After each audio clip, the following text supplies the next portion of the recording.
This is Wilson Drive, the main artery through the heart of Fox Lake, and it has a special place in the hearts of African-American Hoosiers. It's a dedication to Carl Wilson Sr. and his wife, who helped create a sanctuary of sorts for black people near and far. They say home is where the heart is, and along the banks of this hidden gem in Angola, the heart of these homes lies in their history. You know, every time we go there, we drive down Wilson Drive, and Wilson is the family name, so that's very, you just feel like we're home. Kathy Carr's grandfather, Carl Wilson Sr., is the father of Fox Lake. He built the first of 3 cottages there in the late 1920s, a community born in an era of racism and segregation. Originally, there was no other place, and African Americans were not welcome.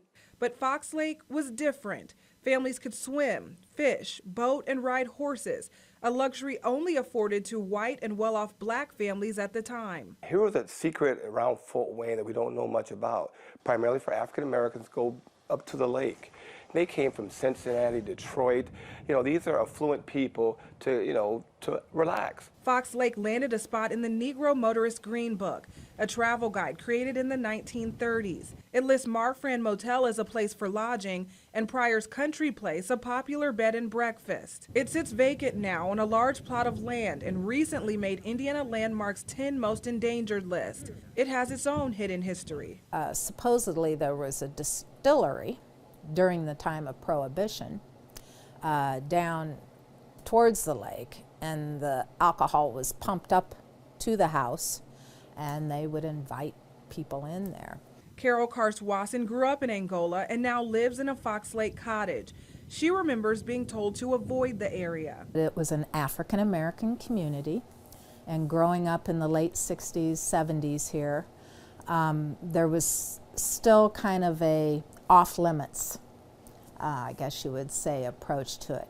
In the early 90s, the demographic began to change. The first white family bought a home here, despite resistance from residents who wanted to preserve the black heritage. But there was perhaps no one more dedicated to preserving it than Carl Wilson Jr. Wilson and his wife Gloria bought a cottage overlooking the 3 original cottages built by his father. He became a historian of sorts. Oh my goodness, he bought, of course, Tuskegee Airmen up there, the reenactment. He bought the Buffalo Soldiers. He bought a lady who portrayed, I think it was Harriet Tubman up there. Wilson died nearly 8 years ago, but his legacy lives on in his children and grandchildren.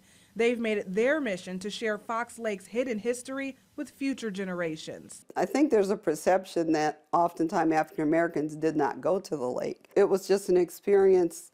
It was just a new experience, and just one that you want your children to have like other children have.